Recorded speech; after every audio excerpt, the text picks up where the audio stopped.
Here we go. We'll do it live. Okay. No. We'll do it live. Fuck it.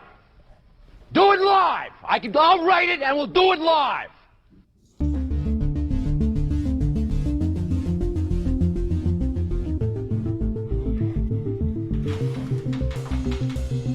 Hello, this is Dylan Moore and Nima Major of I Read It TV coming to you today, this Wednesday, January, it's 11th, isn't it? It's January 11th, 111. And we are going to be discussing today some economics, some MMT, everybody's favorite, and more specifically, why the gold standard sucks. Hopefully we managed to offend at least somebody out there, because I know the gold standard is supposedly seen as this divine source of sound money that protects us from the predations of the Illuminati overlords. Overlords. I meant to say overlord and inflation. Illuminati overlords inflation tactics. But we're going to make the argument today that it is totally not the case, and that if you understand actual money, how money works, meaning you don't accept the barter theory of money as the source of money, then you're able to make a much more coherent and maybe safe prediction and recommendation for what a society should be doing with its money. And I was prompted to talk about this. I mean, first of all, because we always want to talk about stuff like that, but specifically, I have been reading Dr. E. Michael Jones' book, Barren Metal. This 1,300-page monstrosity. Let me turn this way. Looks like I only have a full-length novel left to read out of this sucker, so I guess I'm getting pretty close to being done. But he's got a chapter in here called The Crime of 73, and he's referring specifically to 1873 in he's referring to specifically 1873 in the United States. And he goes over that this is the time when, right after the Civil War, when Abraham Lincoln expanded the money supply and printed greenbacks, that the Republican Party, now that it was in control, although it did a great job unifying the country and getting rid of slavery, was also, in quotes, very fiscally responsible and pushed the gold standard to the benefit of usurers, or people who lend out money. And what he goes over in here is just like on freaking point with everything that we've been talking about when it comes to MMT and economics on this show. So I just wanted to go over it because, this first sentence hopefully turns some hairs on some Austrian and libertarian-oriented economists. Hit that button.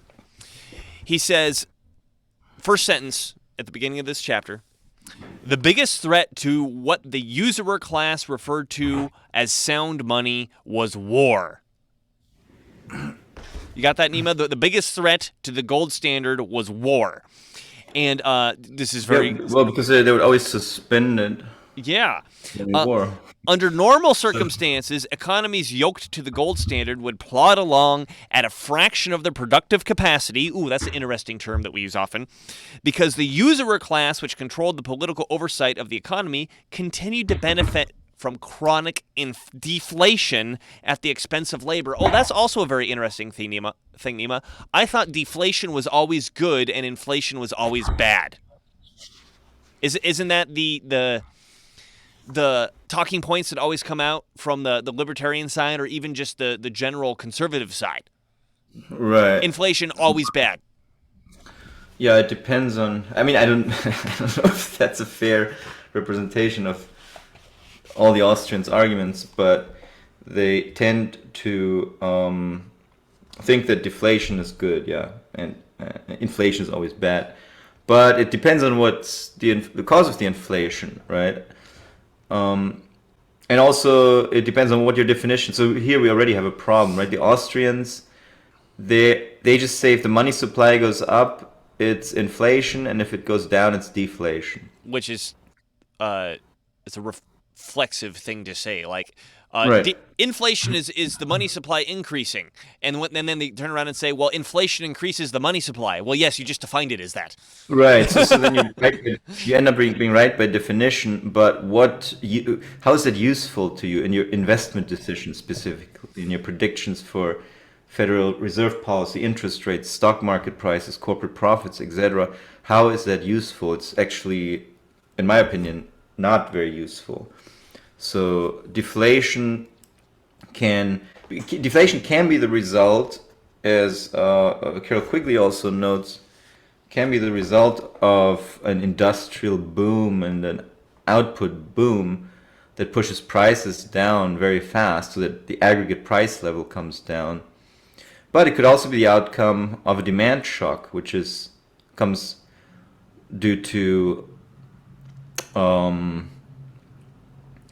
austerity, basically. Right. If the government imposes a tax and doesn't provide enough money to pay the tax and for people to save enough to feel comfortable with their future, then a sort of government-imposed austerity ensues, which is basically government depriving the private sector of the money it needs to be comfortable. The private sector will demand fewer goods and services.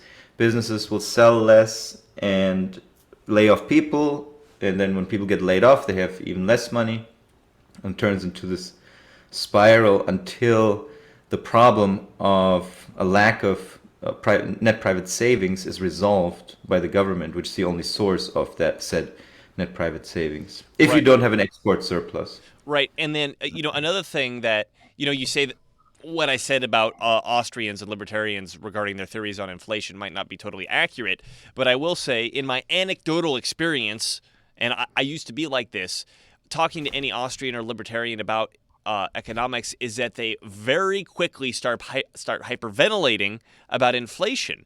And yeah, right. Because what's bad? Like this is Tom Wood's argument. What's bad if my pair of jeans goes down from $50 to $25? Isn't that great? So doesn't everyone benefit? Well, we're going to go into specifics why everyone doesn't benefit there.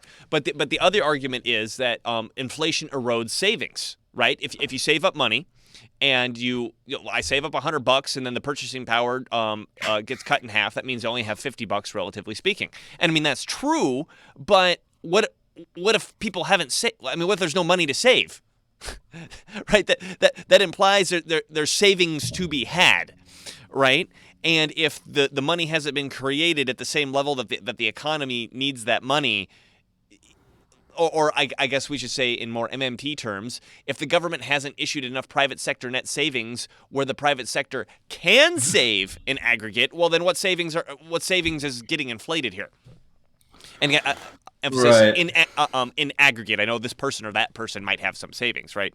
And the point that I'm trying to make here isn't that therefore inflation is good. I'm saying this is complicated. There's a lot of moving pieces, and instead of just saying inflation bad or deflation good or something like that, let's get into the nuance and see what's going on here, because I know from, we'll call it the conspiracy theory angle, is that the inflation is a stealth tax because the people close to the money creation source get to print money out of nothing, spend it at today's value, and then everybody else who gets the money later gets it at the inflated value.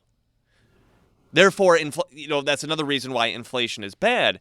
But what E. Michael Jones is making the argument here for is that it's the other way around, because deflation benefits the creditor, right? If I lend you $100 today and tomorrow the dollar is worth twice as much, that means you got to work twice as hard to pay me that money back. Right?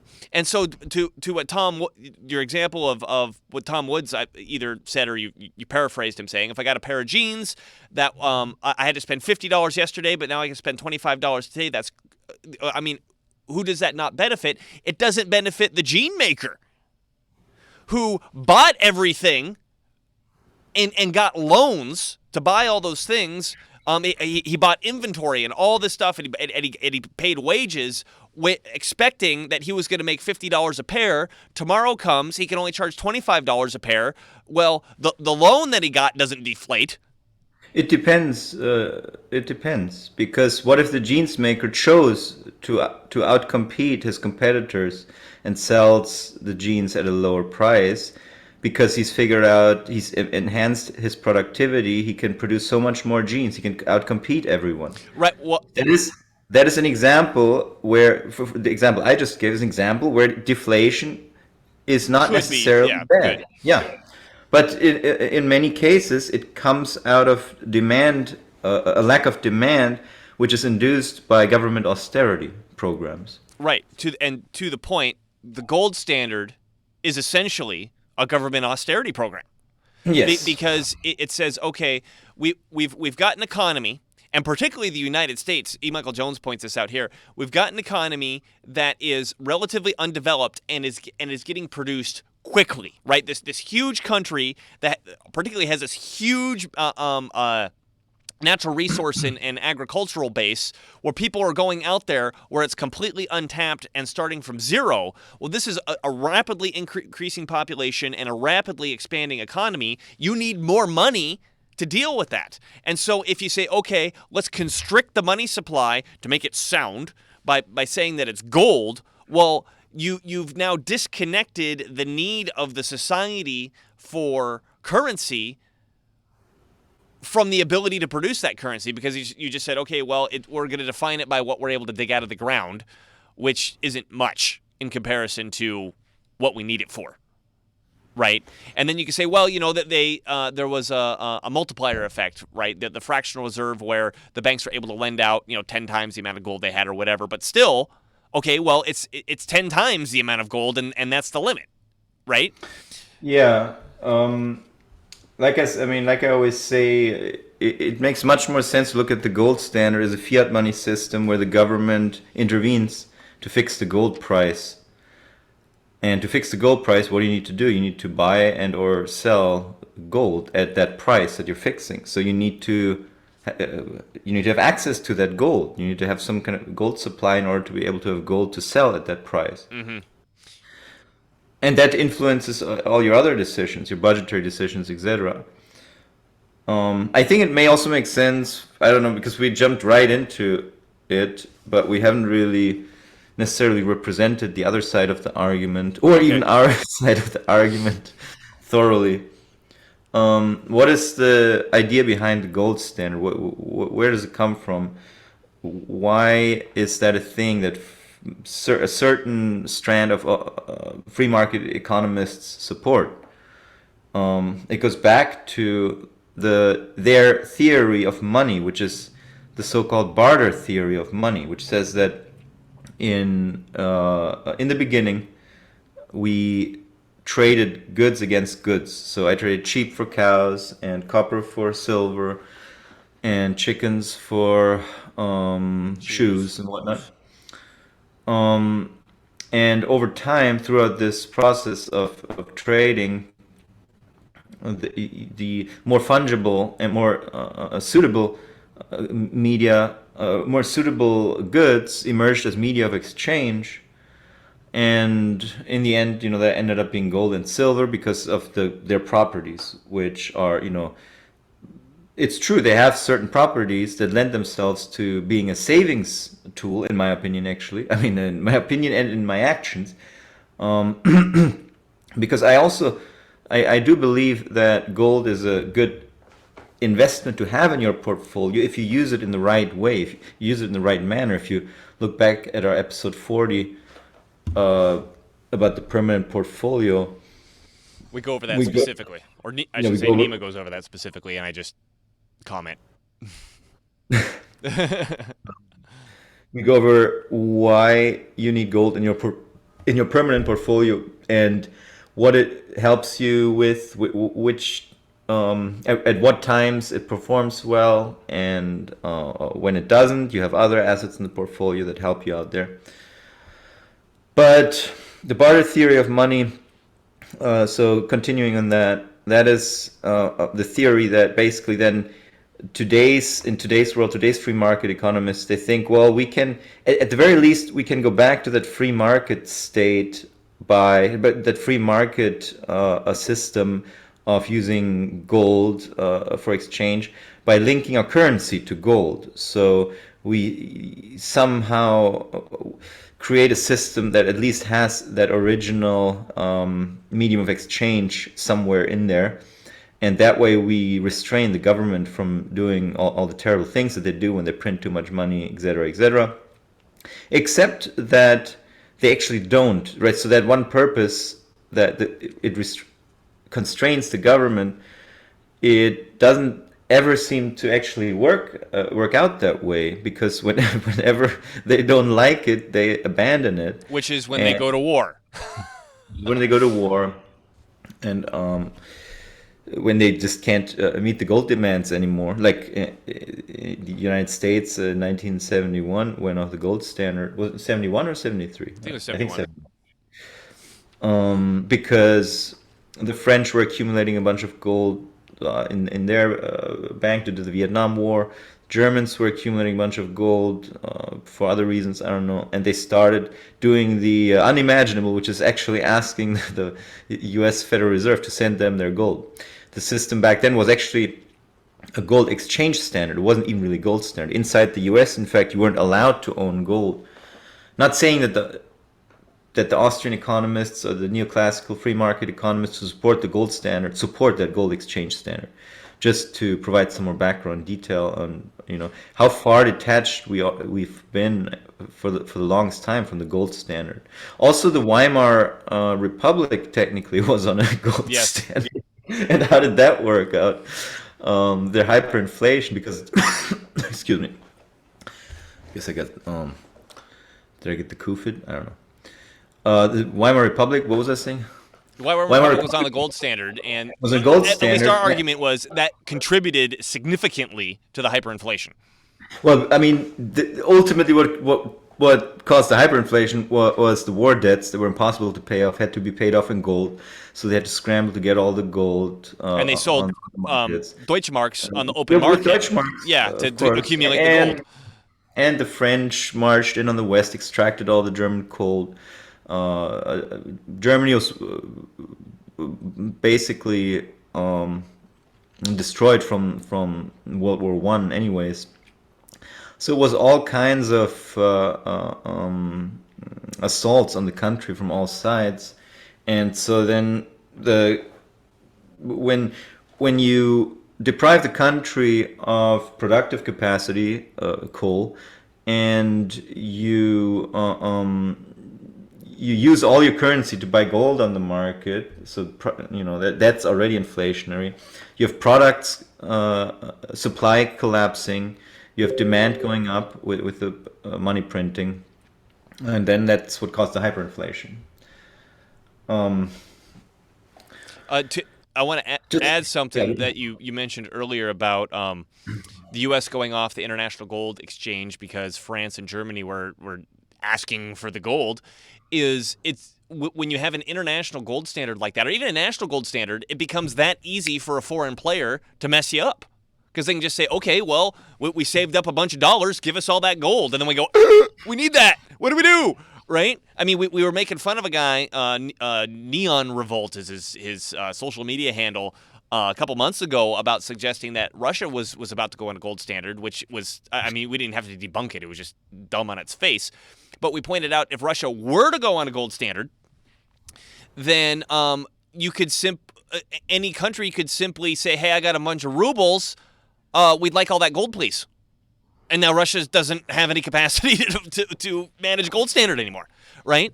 So it's basically, to go on a gold standard, it's taking the country's ability to manage its own currency and just like throwing it in the garbage for no reason.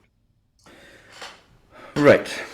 And the Austrian economists will say, well, the government shouldn't manage the economy. Okay, but now you have foreign governments managing your economy. Yeah, right. So is that any better? I think there's that you have to recognize the gradations between, complete being a vassal to some other state, a ward of some other country, or at least maybe having some say in what your government does. Or maybe you don't even believe that. Well, then there's really no point in doing any of this. But in any case, the gold standard doesn't solve this problem.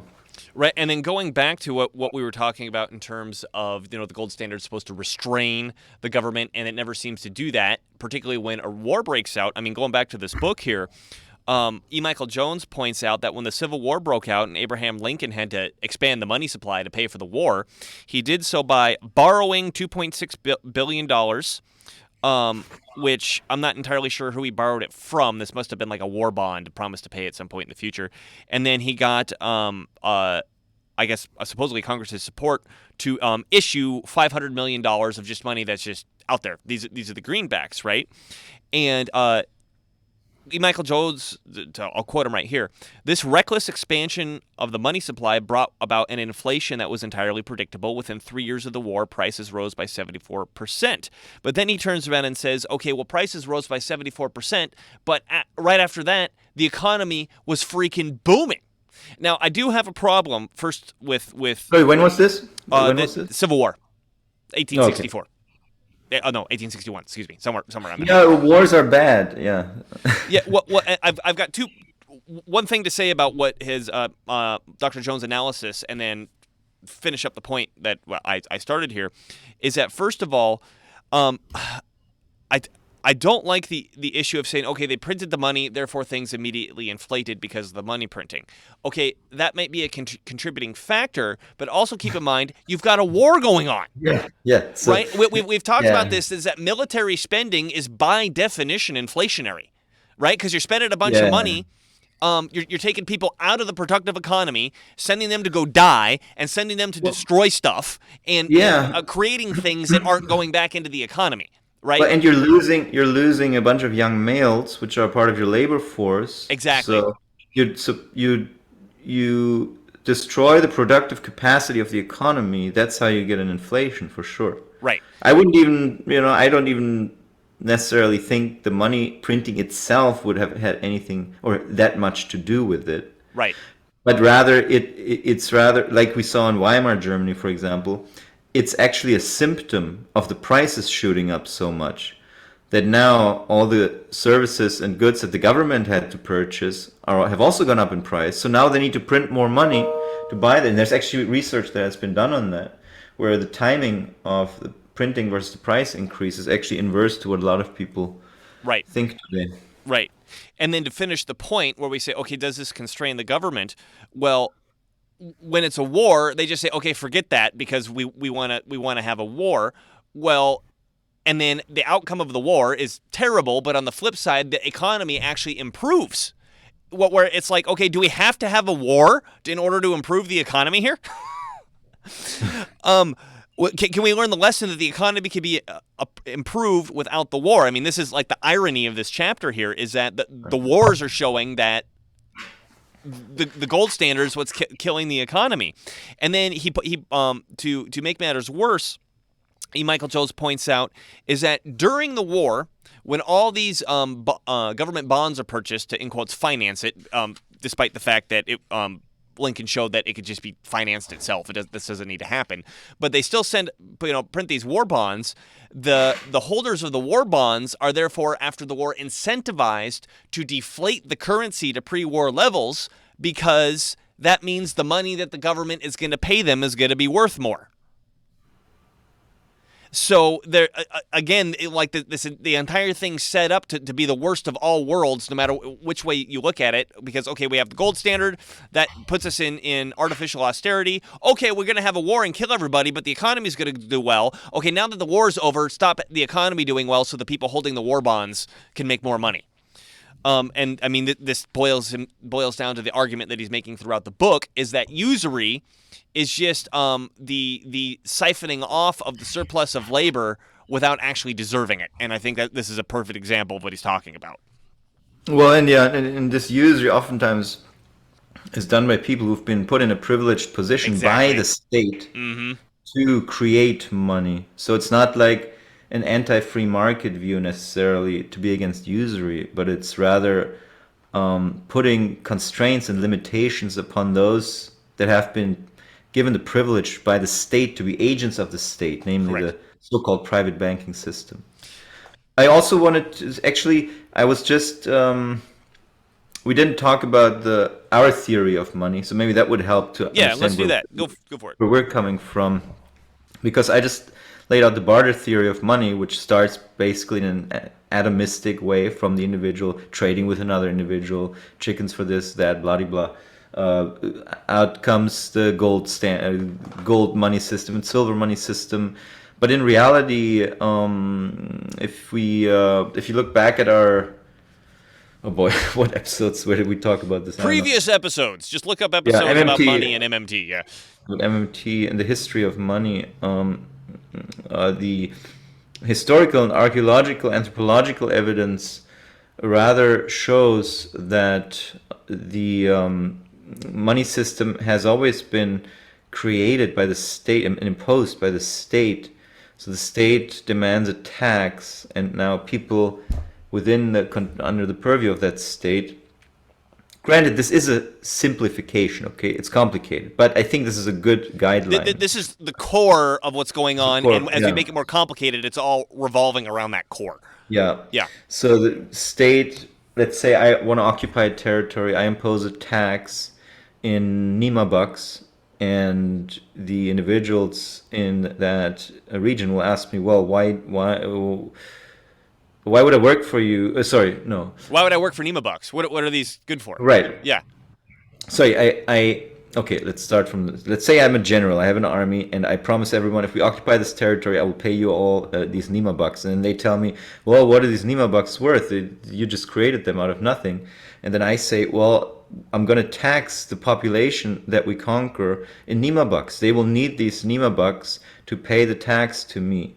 So you will be able to buy things from them because they need them. And if they don't pay, then I'll burn down their houses, or I'll put them in a cell, or whatever it is Right. that these lovely people in the government do. I mean, literally the Brits did this in Africa, actually. It's even called the hut tax. You can look it up if you can pull it up. The hut tax. Okay, you're not pulling it up. No, I'm pulling it. You just keep talking. Just keep talking. I'm I'm gonna send you the link. Well, then I might as well do it myself. I'm not set up to pull things up very easily on my end here. I'm saying that to the audience. Why? We don't have anything special set up right now, do we? I mean, whether you pull it up or I pull it up. Well, okay, let me pull it up and let's see what happens. Yeah, I'm just curious. We're doing it live after all. Okay, let's see. Share screen, and it's this one. Now, what does that show up over here? Oh, yeah, it just freezes the video. It doesn't actually pull it up. If I pull it up, it just freezes the video. Oh, that's weird. Yeah. All this shit doesn't talk to itself very well. Well, yeah, if we can figure that out, that'd be great. So here's a hut tax. Hut tax was a form of taxation introduced by British in their African possessions on a per hut or other forms of household basis. It was variously payable in money, labor, grain, or stock. Because the reason being, the people in the occupied colonies weren't very interested in working for their British overlords. Right. And weren't really interested in working for this money thing that they were presenting. So then the Brits said, oh, okay, well then we'll burn down your house if you don't pay a tax in this money. How about now? Oh, okay, now we want to work for it. Yeah, I mean, I guess that sums it up. I mean, pretty yeah, well. it's a property tax, and I think it's worth pointing out because we're so used to thinking about income tax, right? That income tax makes it a little weirder because you actually have to work in order to generate the liability for the tax, right? Yeah, but actually it doesn't change the whole calculus at the end of the day. It's the same idea. There's money that a certain amount of people have to pay. In other words, the working population. Right. Because there's still property taxes and sales taxes and blah, blah, blah. And there's fees. So people say, well, not everyone. Yeah, not everyone. We get the stupidest arguments sometimes against this stuff. But yeah, not everyone has to pay the tax. That doesn't mean that there isn't a lot of people who need it. That doesn't mean that there isn't a lot of demand for this unit of exchange that has to be returned to the state, returned to Caesar, that which is Caesar's, actually. Well, and I would argue everyone still needs to pay the tax, because Bob Murphy, back in the day when I debated Bob Murphy, right, said, well, Dylan, when you were 12, I don't think you were filing a 1040 at the end of the year to pay your taxes. Well, so yeah, well, when I go to the store, they charge me sales tax, and when they take that money, they got to turn around and fill out corporate tax documents, and the employees that get money have to fill out 1040s. But also, because I don't understand how exactly a light bulb functions. Nobody uses light bulbs, right? Because nobody understands how they work. Really? Dude, come on. I saw that. That was a double Vogel. Doppelvogel, exactly. Yeah. So basically, and since so I have to pull up stuff. I was talking about the origins of the money story by right. Yeah. So as opposed to the barter theory, there's this idea of credit and taxation being the source of money, not barter. And that's in the book "Debt the First 5,000 Years" by David Graeber, which is may he rest in peace because he died recently, pretty young. And it talks about the origins of money. As far back as we can go, there's no evidence of barter as a system.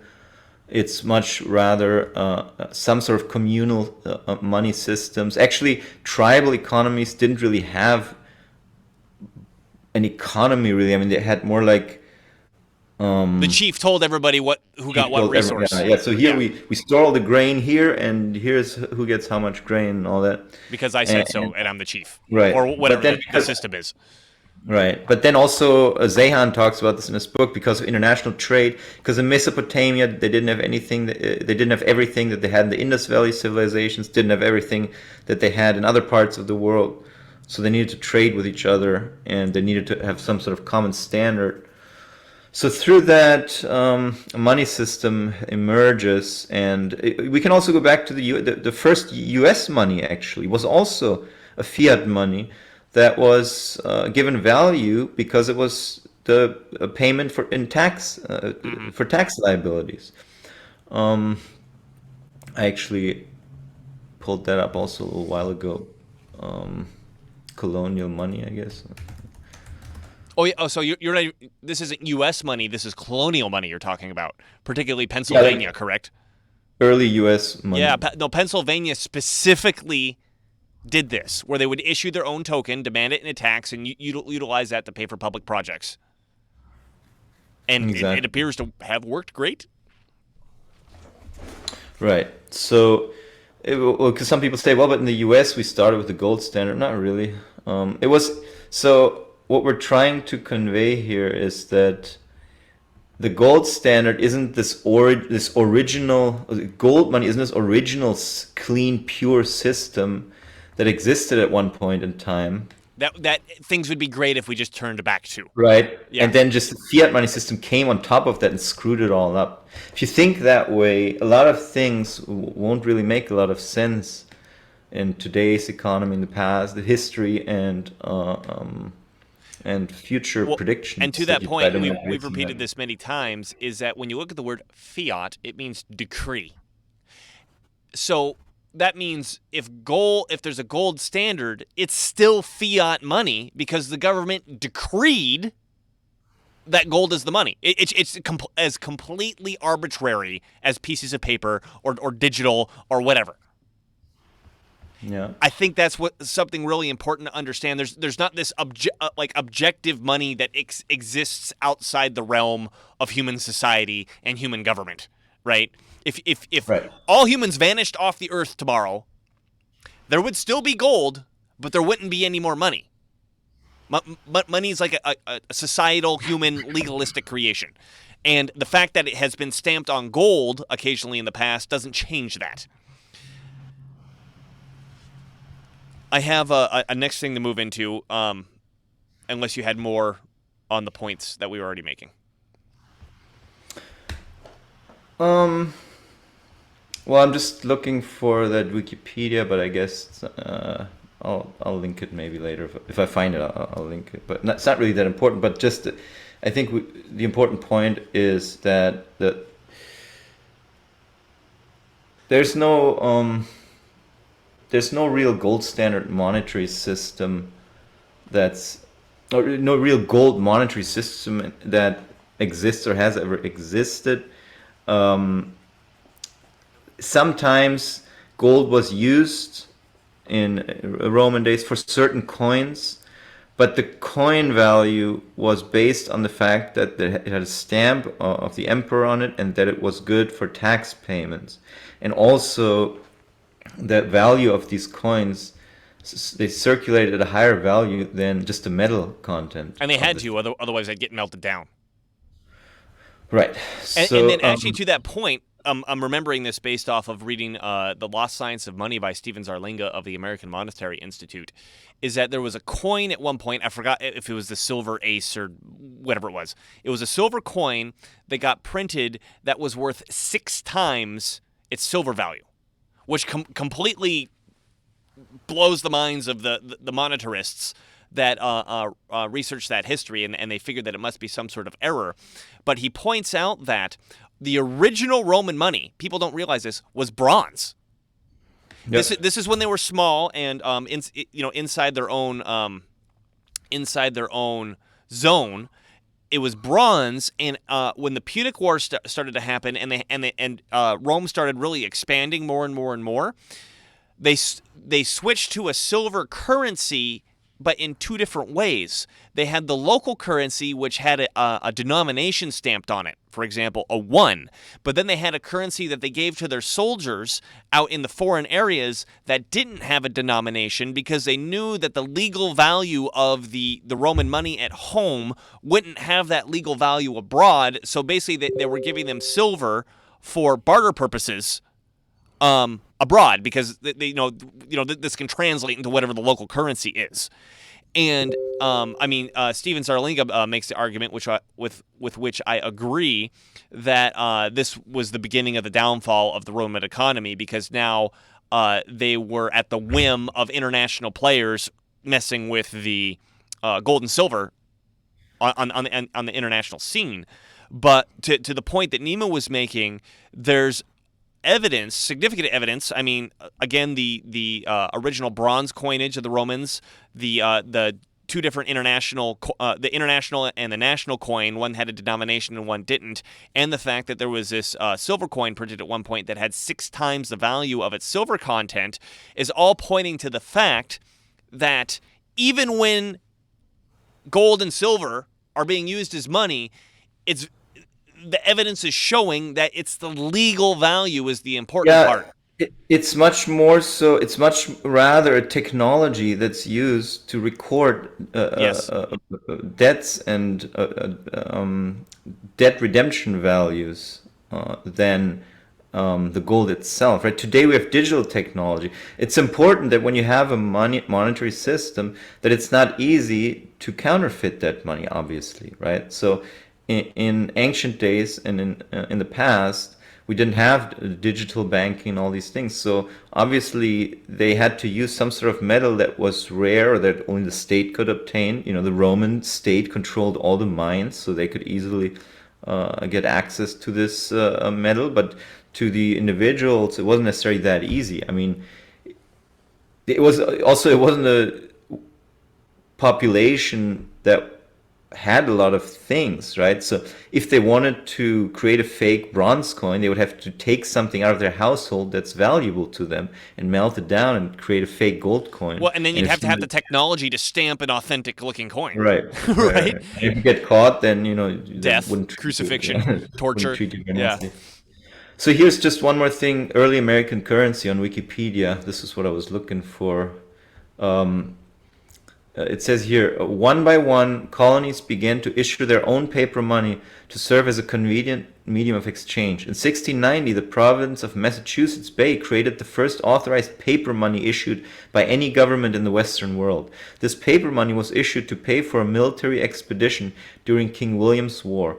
Other colonies followed the example of Massachusetts Bay by using their own paper currency in subsequent military conflicts. However, as the colonies began printing their own money, location-based socioeconomic issues soon followed. Most of these concerns were rooted in each colony having different values of the dollar, which made any inter-colony transactions a confusing mess. By the time Parliament decided to prohibit the printing of paper money in the colonies, their hired counterfeiters were able to take advantage of the common people, widening the gaps between socioeconomic classes. The paper bills issued by the colonies were known as bills of credit. Bills of credit could not be exchanged for a fixed amount of gold or silver coins upon demand, but were redeemable at a time specified in the future. Bills of credit were usually issued by colonial governments to pay debts. The governments would then retire the currency by accepting the bills for payment of taxes. Boom. Yep. Go ahead. When colonial governments issued too many bills of credit or failed to tax them out of circulation, inflation resulted. Did we write this in Wikipedia? This sounds exactly like us. Yeah.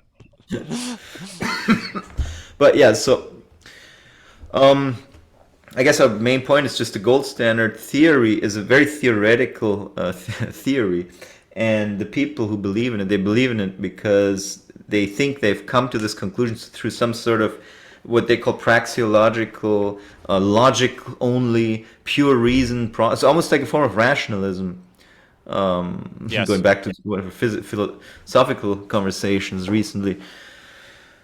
Because it's based on pure reason, it must be true. This is why they're so dogmatic about it. But then once you start looking at historical documents, then all you find is evidence for the opposite side of the story. Well, and then I want to say some evidence right here. This is going back to E. Michael Jones. He's pretty critical of deflation. I mean, like you said, there could be some time.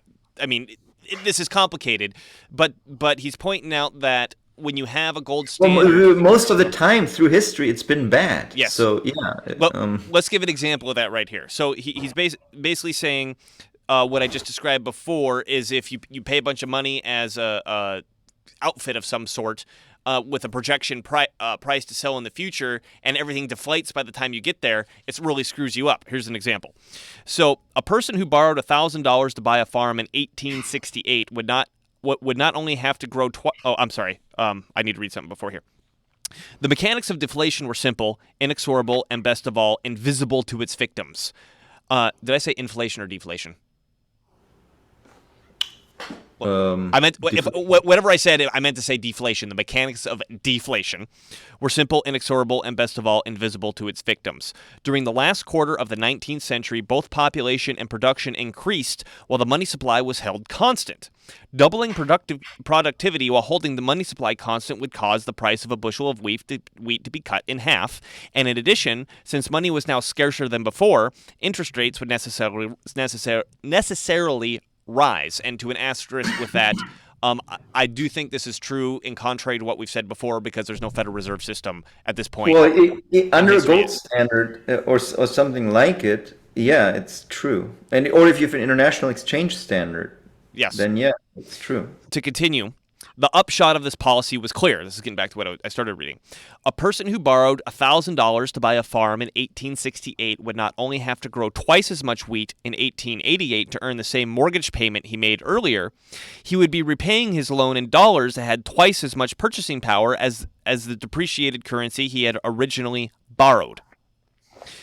Thus, while contraction was a blessing to the banker creditors, it placed a cruel and exploitative burden on the nation's producer debtors. Again, this, the Austrian view, and honestly, this is the neoclassical view, because this stems from Adam Smith, where you have this equilibrium that's always being sought within the economy, this invisible hand. It's bullshit. There's no such thing as this equilibrium. There's no such thing as this invisible hand. So this idea that, okay, when the value of a currency deflates, the whole ocean's gonna go down at the same time, and everything's gonna deflate in equilibrium at the same time. It doesn't, right? And he goes on to say that where was it?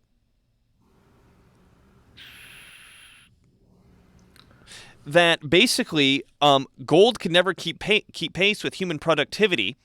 And he claims that the gold standard is synonymous with usury, but just as human productivity cannot keep up with the compound interest of usury, the money supply, if it's based on gold, can't keep up with human productivity.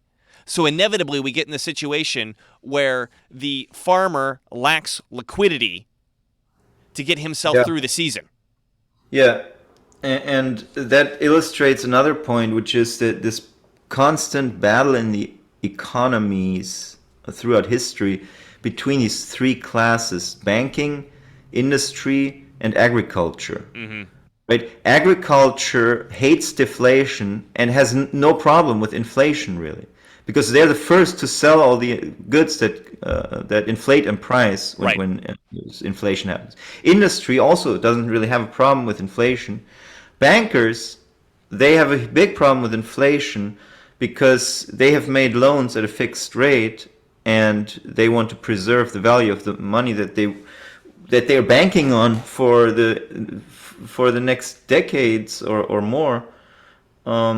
So they are more into deflation, and everything else be damned, basically. I mean, that's just the natural incentives that these different players have in the system.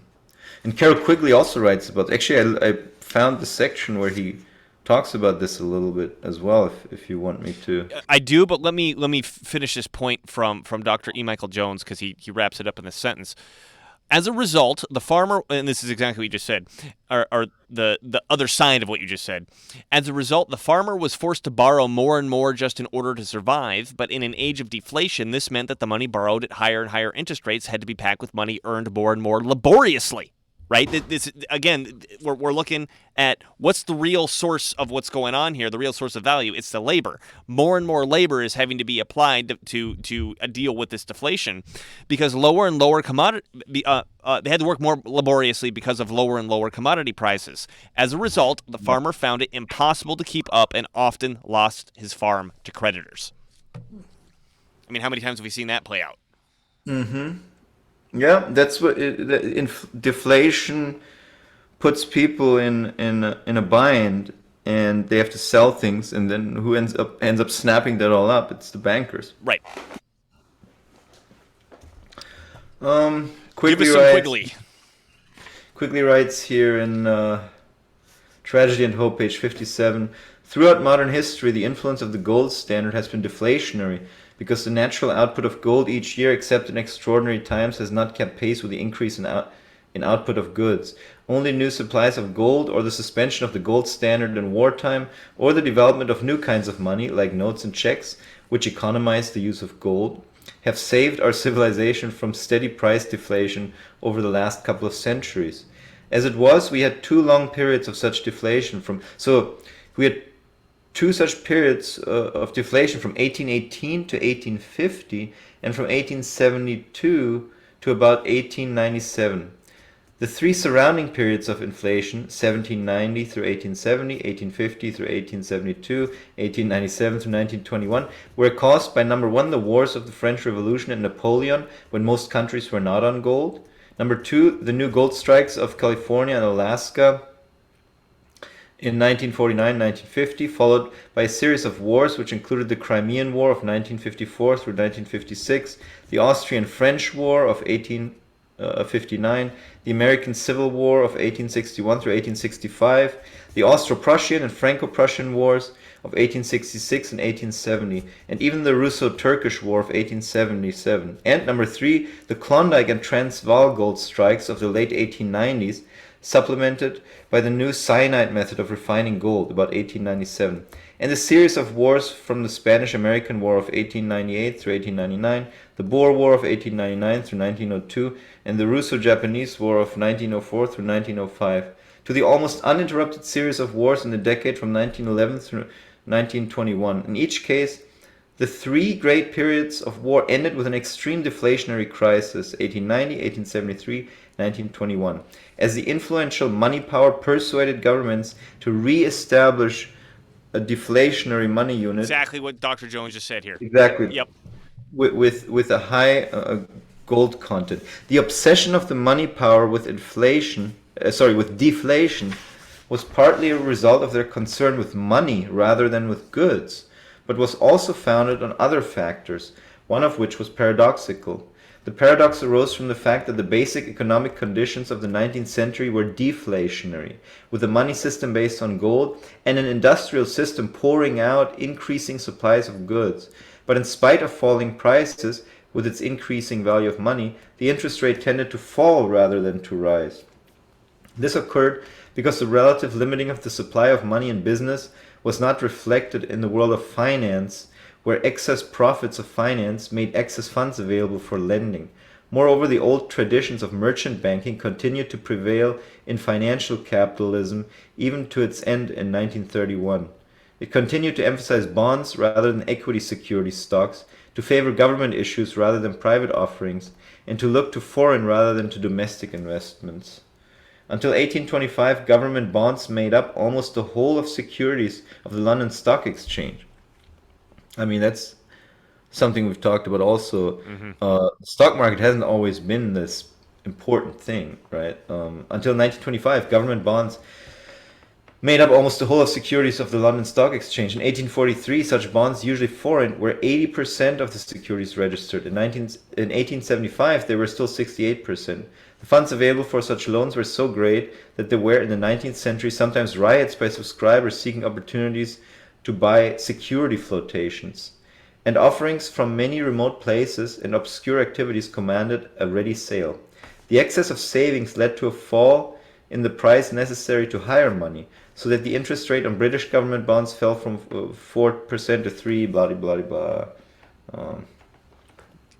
Getting granular in his detail there. Yeah. All this served to strengthen the merchant bankers' obsession both with government influence and with deflation, which would increase value of money and interest rates.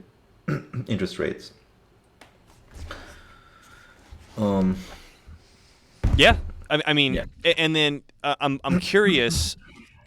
Can you pull up your chart from your old website of when the federal budget surpluses occurred?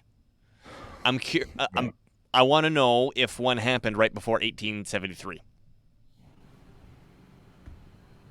Do I have a chart? I think I saw an article on that. I don't know. Oh, well, it was either a chart it's in an article. Yeah, I don't yeah, remember if yeah. it was in paragraph form or chart form. A quote from Randy Ray's Modern Money Theory.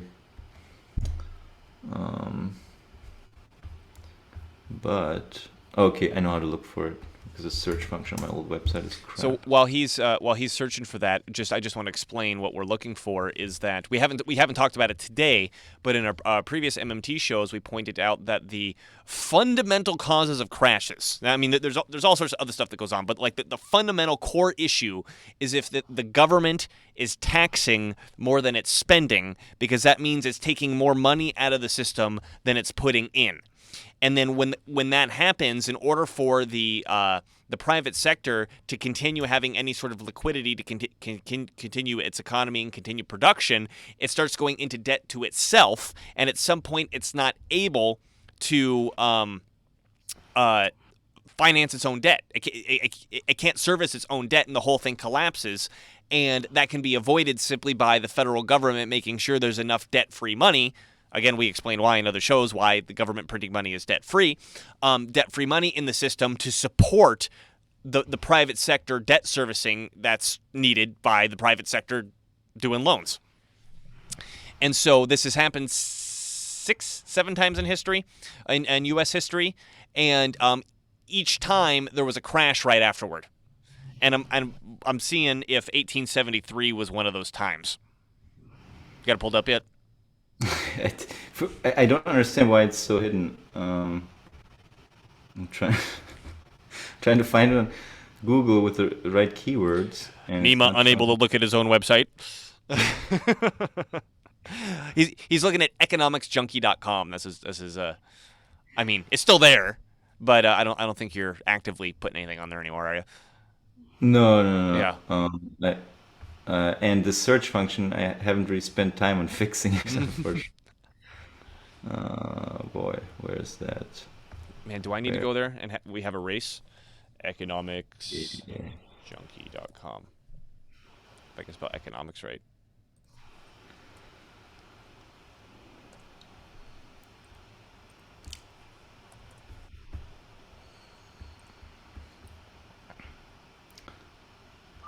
Let's see.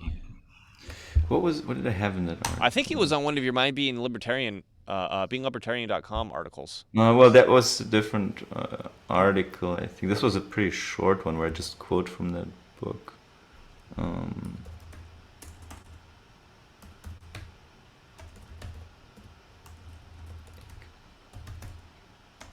Depressions.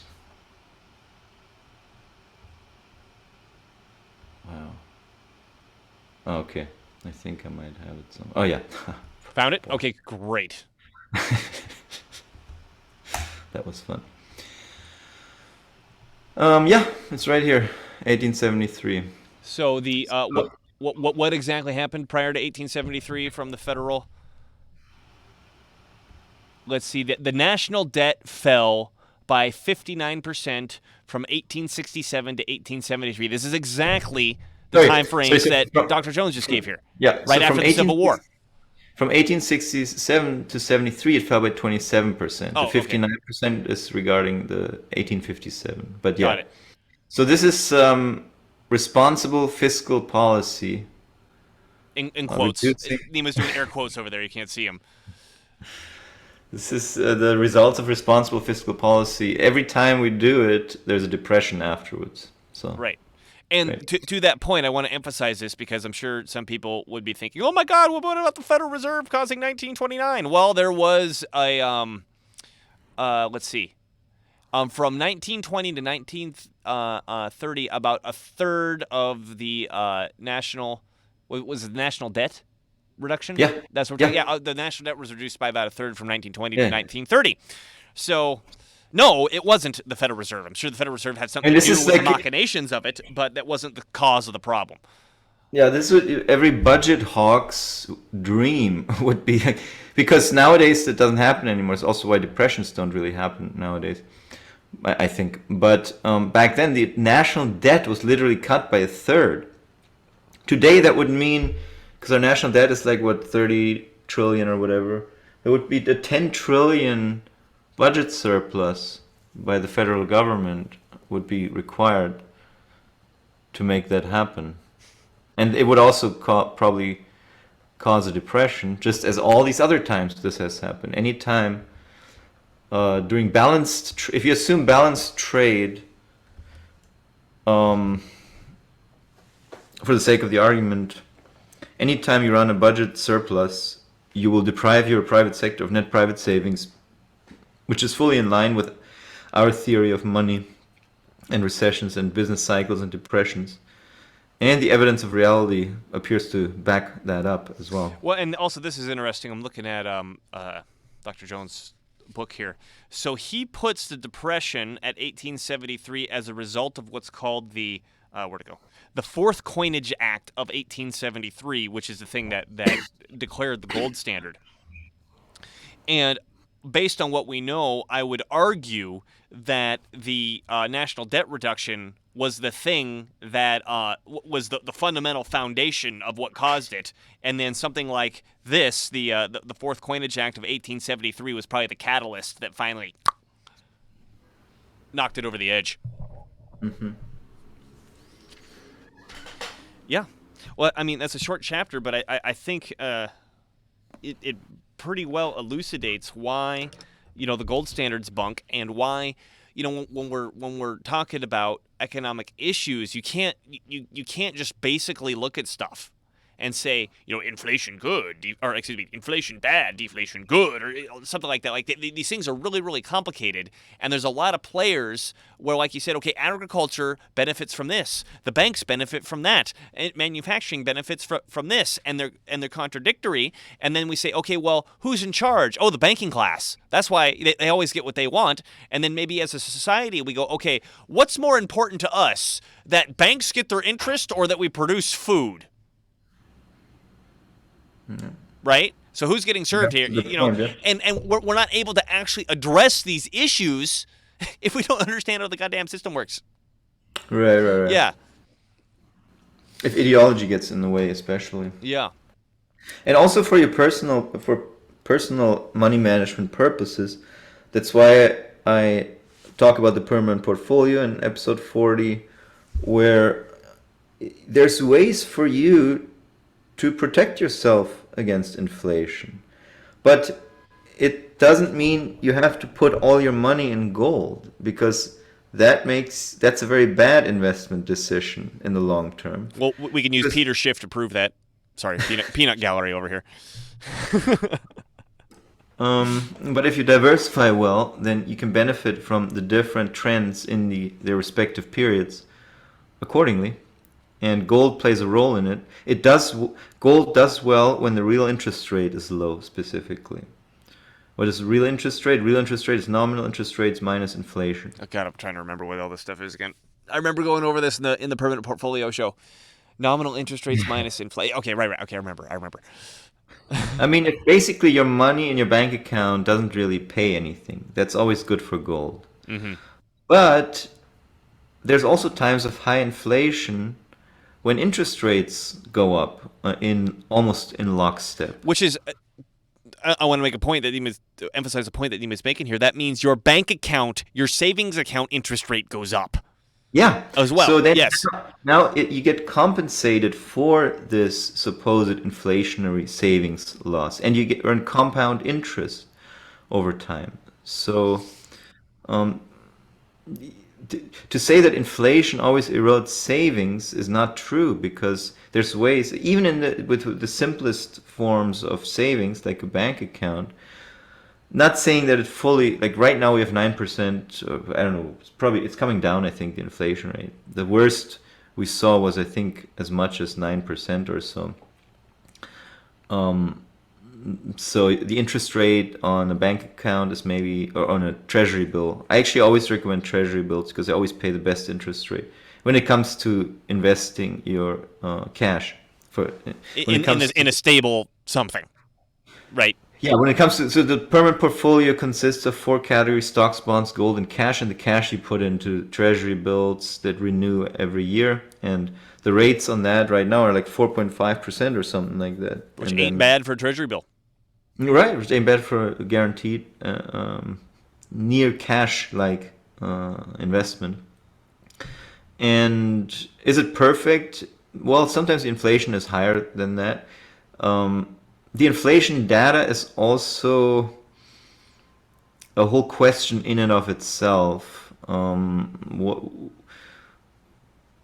It's kind of like global warming. Is there such a thing as global warming? What is global warming? The competent geologist, physicist, and in fact the Nobel Prize winner in physics, Norwegian guy, he said that he talks about what utter horse shit this is to suggest that there's such a thing as a global temperature. Right. I mean, it's really big and really complicated, and there's different pieces that you can't look at this and say, well, okay, here's one number that describes the whole thing.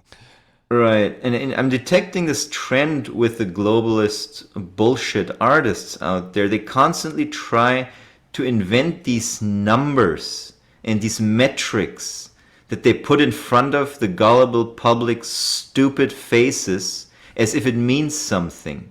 Your score went up by 3. Oh, no, it went down by 5. Yeah, something like that.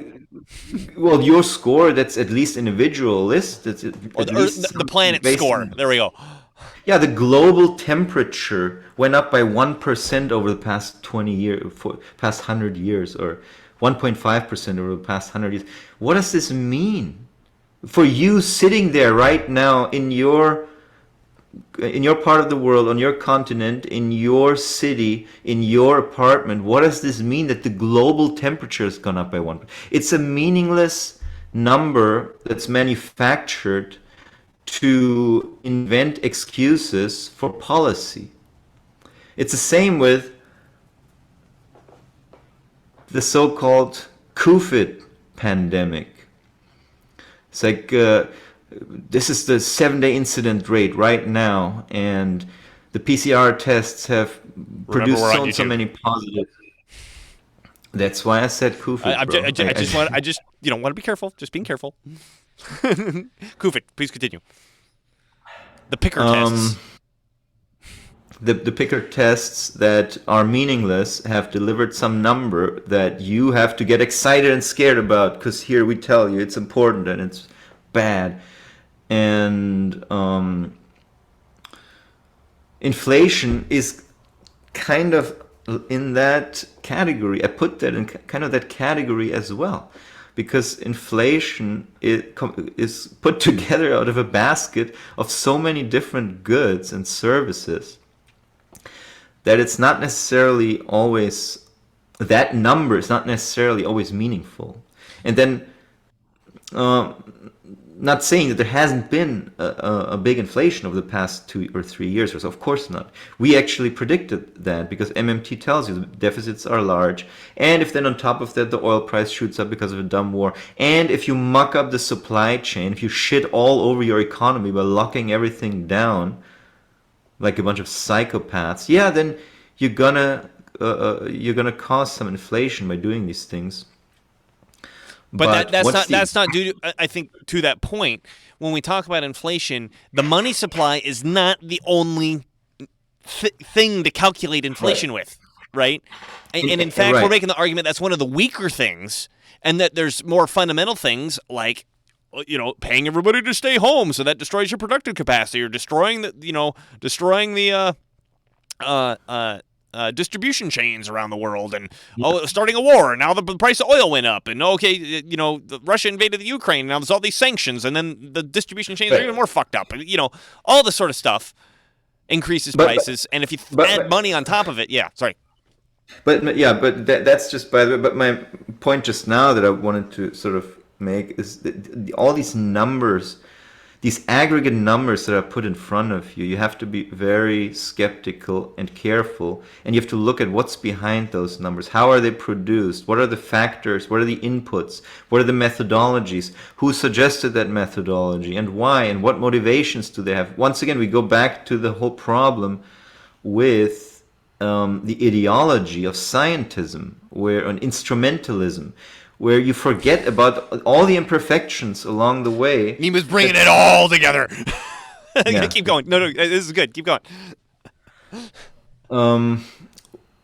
Where you basically eliminate from your thinking all the different layers of imperfection that compound on top of one another to produce some number at the end of the day that is not really as meaningful as you think it is. And even an individual PCR test itself is not that meaningful necessarily, right? Because, as the inventor of PCR said, you can find something of everything if you magnify the observed sample enough.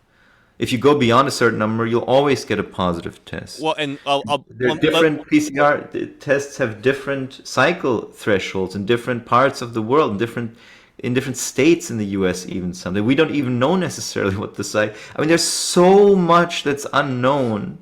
It's stunning to me that people take these numbers and regurgitate them as though they were saying something meaningful. Yeah, well, and then I want to put that into something a little bit more understandable, because what the PCR test does, and I mean, we're getting kind of sidetracked here, but Nima's making a really important point that does apply to what we've been talking about the whole time, is if you look at something like the PCR test, what it does is it finds something in your body and starts to duplicate it, right? Times 2, times 2, times 2, times 2, times 2, times 2, and it duplicates it until there's enough of it there that the test can actually identify it, right? So, for example, or I should lead up to this, Nima's saying this, and this is what the founder, or the guy who invented the PCR test said, is that just because you found a thing in somebody's body doesn't mean that thing is doing this, that, or the other thing.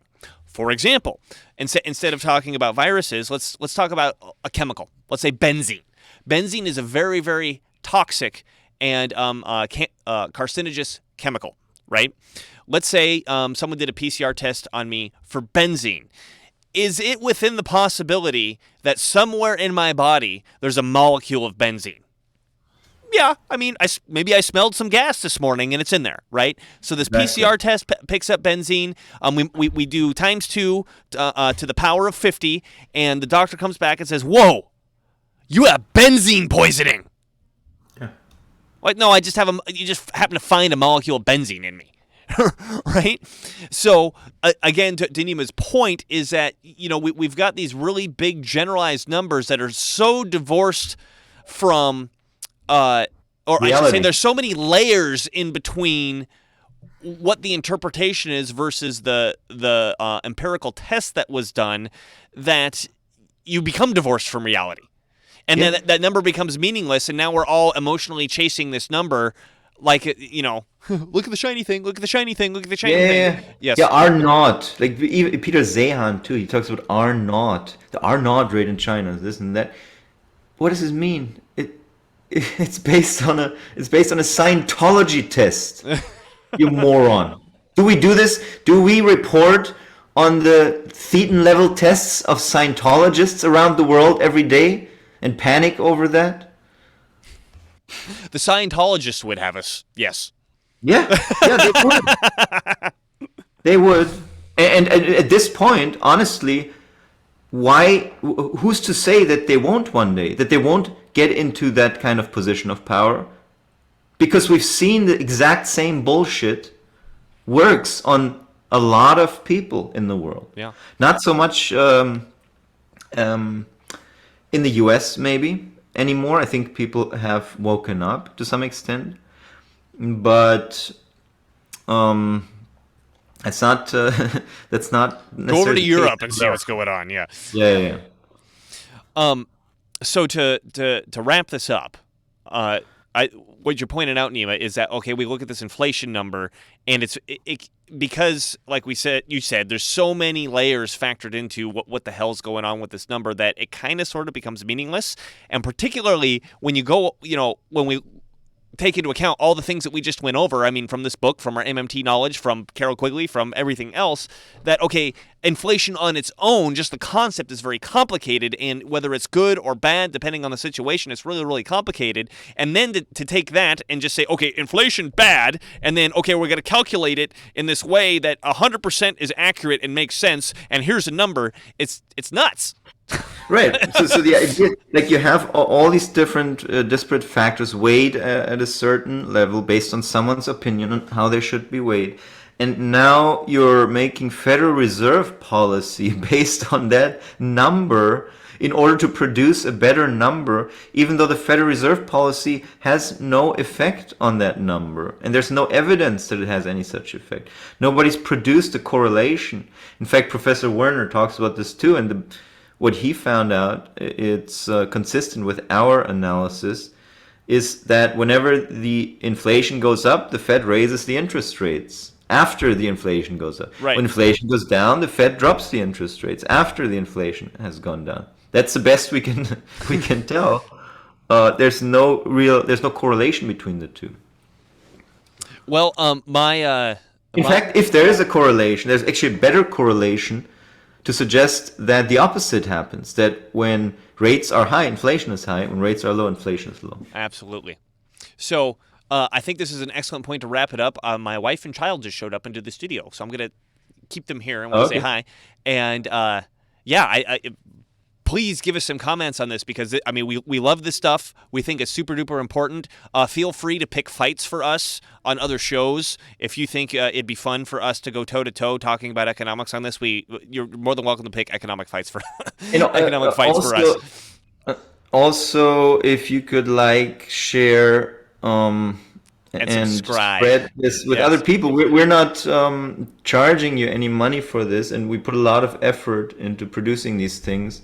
So we could really use a little more push and a little more support in the social medias for our content in order to make sure that we have a bigger community to have this dialogue with. Absolutely.